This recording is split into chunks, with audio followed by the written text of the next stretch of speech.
Pizza restaurants तो आपने बहुत देखे होंगे, मगर कराची के अदनान ने रिक्शे में तंदूर लगाकर पिज्जा बनाना शुरू कर दिया है। मेरे पास इन्वेस्टमेंट थी लिमिटेड, कोई शॉप करता हूँ और वो बंद हो जाती है तो फिर मैं बिल्कुल जीरो पे आ जाऊंगा, तो इसलिए मैंने कोशिश की कि ऐसा कि ये पोर्टेबल हो, यहाँ से मूव करके कहीं और ले जाके कारोबार अपना स्टार्ट कर सकूँ।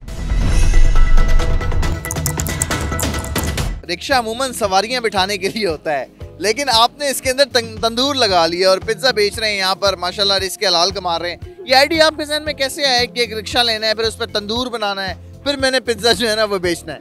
सर मसला ये है कि मेरे पास इन्वेस्टमेंट थी बहुत लिमिटेड ना, मैंने बोला कि कहीं मैं कोई शॉप करता हूँ और वो बंद हो जाती है तो फिर मैं बिल्कुल जीरो पे आ जाऊँगा, तो इसलिए मैंने कोशिश की कि ऐसा कि ये पोर्टेबल हो, यहाँ से मूव करके कहीं और ले जाके कारोबार अपना स्टार्ट कर सकूँ, तो इसलिए ये आइडिया अल्लाह ताला ने दे दिया दिमाग में। अल्लाह का शुक्र है, वैसे तो यहाँ की जाने की जरूरत ही नहीं पड़ रही और बहुत अच्छा रिस्पॉन्स है यहाँ पर मेरा, माशाल्लाह तकरीबन आज 2.5 महीने हो चुके हैं मुझे यहाँ पर और शुक्र अल्हम्दुलिल्लाह। ठीक है, ये बताएं कितने पैसों से आपने काम स्टार्ट किया? सर ये मैंने काम स्टार्ट किया टोटल तकरीबन 2,20,000 रुपये मेरे लगे होंगे समथिंग, उसके अलावा माशाल्लाह कुछ भी नहीं लगा। रिक्शा आपके पास पहले से था, इसको सवारियों के लिए चलाया करते थे या सिर्फ पिज्जा बेचने के लिए आपने लिया? ये रिक्शा असल में बेसिक मेरे वालिद साहब ने लिया था बहुत पहले और ये खड़ा हुआ था काफ़ी अरसे थे, मतलब सड़ रहा था, तो हमने सोचा कि इसको यहाँ पे यूज़ कर लिया, तो इससे हमने यूज़ कर लिया इसका।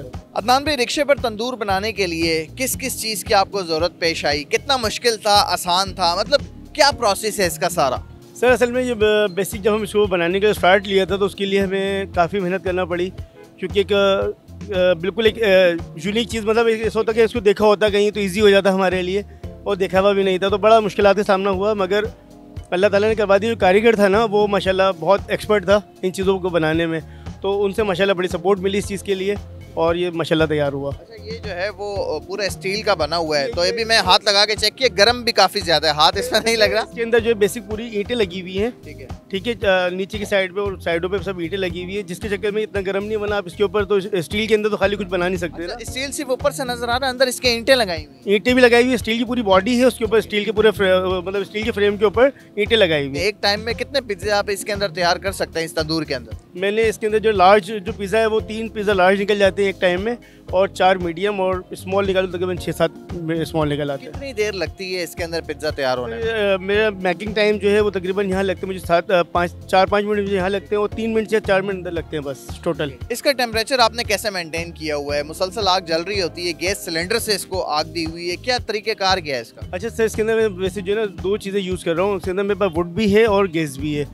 वुड जो है वो बेसिक अरोमा के लिए डाली गई, जो वुड का अरोमा आता है वो बहुत क्लास का आता है, तो इसलिए मैंने इसमें वुड भी लगाया हुआ है, वो मैं सपोर्ट इसलिए देती है कि मेरी गैस की बचत हो जाती है उससे, और बाकी गैस भी यूज़ होती है टेम्परेचर मेंटेन करने के लिए, गैस हम लोग उसके अंदर अप एंड डाउन करते रहते हैं। ये बताएं कि आपके पास जो पिज़्ज़ा है वो स्मॉल पिज़्ज़ा कितने का है, लार्ज पिज़्ज़ा कितने का है, और कौन कौन से फ्लेवर्स आप बनाते हैं?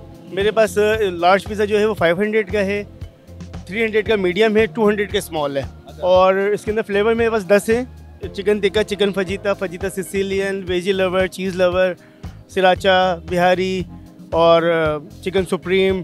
500 रुपये के तो बंदा 6 समोसे लेने जाए नहीं मिलते, तो कैसे फिर आप मैनेज कर रहे हैं? इतने सस्ते आप पिज्जे दे रहे हैं, तो ये कोई भाईजान चीज़ें कोई गैर मयारी तो नहीं इस्तेमाल कर रहे हैं? नहीं सर, अल्लाह का शुक्र आप यहाँ पे आए। शाम में मैं 7 बजे जब स्टार्ट करता हूँ उससे पहले सारी चीज़ें मेरे फ्रेश होती हैं। हर चीज़ जो आज यूज़ हो रही है अल्लाह का शुक्र है वो कल यूज़ नहीं होती, क्योंकि अल्लाह ताला पूरा ही करवा देता है, ये अल्लाह का करम है। और बाकी मैं बहुत लो कॉस्ट के ऊपर काम कर रहा हूँ, जो कि मैं चाह रहा हूँ कि बल्क में बिके और कम प्रॉफिट पे भी मैं लोगों को खिला सकूँ। मैंने ज़िंदगी पूरे रेस्टोरेंट्स को दी है, काफ़ी ज़िंदगी मतलब ज़िंदगी से मैं पिज़्ज़ा का काम कर रहा हूँ और काफ़ी बड़े रेस्टोरेंट्स में भी काम कर चुका हूँ। तो उसके बाद फिर मेरा अपना चैनल भी है शेफ़ झटपट के नाम से, और मैं उसके ऊपर कुकिंग भी करता हूँ, और मुझे मतलब बहुत शौक है कुकिंग करने का।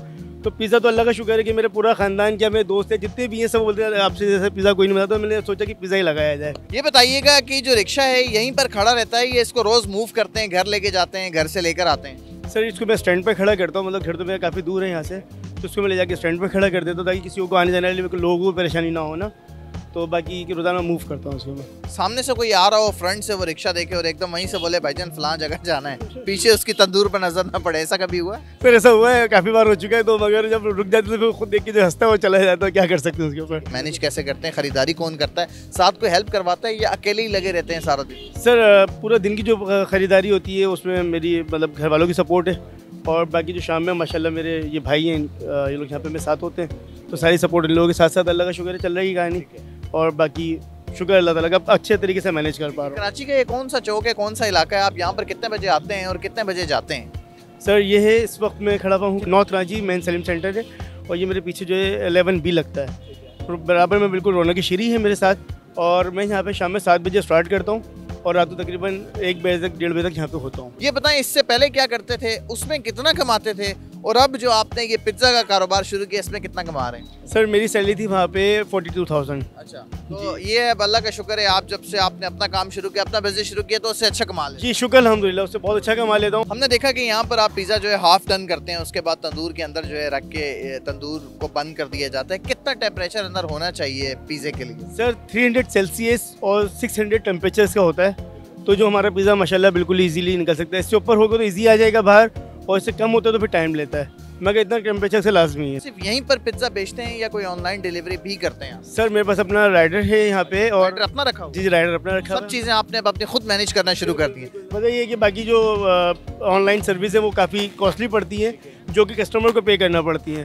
यहाँ पर नॉर्थ कराची के अंदर आप आसपास कितने किलोमीटर की हदूद तक जो है वो डिलीवरी देते हैं? तकरीबन हम तो अभी तो पूरा आधा कराची को डिलीवरी दे रहे हैं, तकरीबन समझ लो गुलशन में भी दे रहे हैं, और आपका नाजोबाद पूरा दे रहे हैं। आपको क्या लगता है वजह क्या है कि इतनी सारी ऑनलाइन डिलीवरीज की? आपके प्राइस ये समझ लें कि लोग ही तो पहली तो नीट उसकी जो रकम है वो है सही है, मगर उसके बाद अल्लाह का शुक्र है जो लोग टेस्ट लेते हैं, तो टेस्ट के अंदर भी अल्लाह का शुक्र है कि मेरे पास जो रिव्यूज़ हैं वो बहुत अच्छे हैं माशाल्लाह। कि मैं असल में हर किसी से रिव्यू लाजमी इसलिए लेता हूँ क्योंकि मैं अगर यहाँ से गुलशन भेजा हूँ तो आधे घंटे की ड्राइव है गुलशन की, तो मैं उनसे लाजमी फीडबैक लेता हूँ कि सर किस तरीके का पिज़्ज़ा आपके पास पहुँचा, कि उसकी क्वालिटी वो रही या नहीं रही। तो अल्लाह का शुक्र है कि आज तक किसी का बैड कमेंट नहीं है मेरे पास। नित नए और मजेदार खानों की बेहतरीन मालूमात के लिए Urdu point food channel subscribe कीजिए और बेल आइकॉन पर क्लिक कीजिए ताकि आप हमारे वीडियोस बर वक्त देख सकें।